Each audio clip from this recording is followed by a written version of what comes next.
বিসমিল্লাহির রহমানির রহিম। দ্বিতীয় টি-টোয়েন্টিতে বাংলাদেশের বিপক্ষে অস্ট্রেলিয়ার সংগ্রহ ৫ উইকেটে ১৯২ রান। এই রানের পিছনে সবথেকে বড় দায়ী হচ্ছে তাওহিদ হৃদয়। তাওহিদ হৃদয়ের বুল ক্যাপ্টেন্সির জন্যই অস্ট্রেলিয়া এত রান করতে পেরেছে। যেখানে তাদের দুজন বাঁহাতি ব্যাটসম্যান মূলত সর্বোচ্চ রান করেছে আজকের ম্যাচে ম্যাট রেনশো ৫২ বলে ৮৯ রান করেছে। তো একজন বাঁহাতি ব্যাটসম্যানের বিপক্ষে সবথেকে বেশি কার্যকর হচ্ছে ডানহাতি অফ স্পিন বোলার, যেখানে সাকলাইন প্রতি ওভার মার খাচ্ছিল, তারপরে তাওহিদ হৃদয় বারবারই সাকলাইনকে দিয়ে বল করা।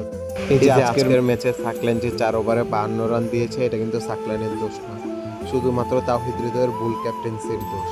যেখানে দেখতেছিল যে বাঁহাতি ব্যাটসম্যান রেনশো বা টিম ডেভিড সাকলাইনকে হিট করতেছিল, তখন প্রয়োজন ছিল বাঁহাতি ব্যাটসম্যানের বিপক্ষে ডানহাতি অফ স্পিন বলারকে দিয়ে বল করানো। হ্যাঁ, মানলাম আজকের ম্যাচে আমাদের দলে শেখ মেহেদী নেই, কিন্তু সাইফ হাসান কিন্তু অনেক ভালো অফ স্পিন বল করতে পারে। যদি সাইফকে দিয়ে ২-৩ ওভার বল করানো হতো, হয়তো সে ১৫-২০ রানের মধ্যে ৩ ওভার করতে পারতো।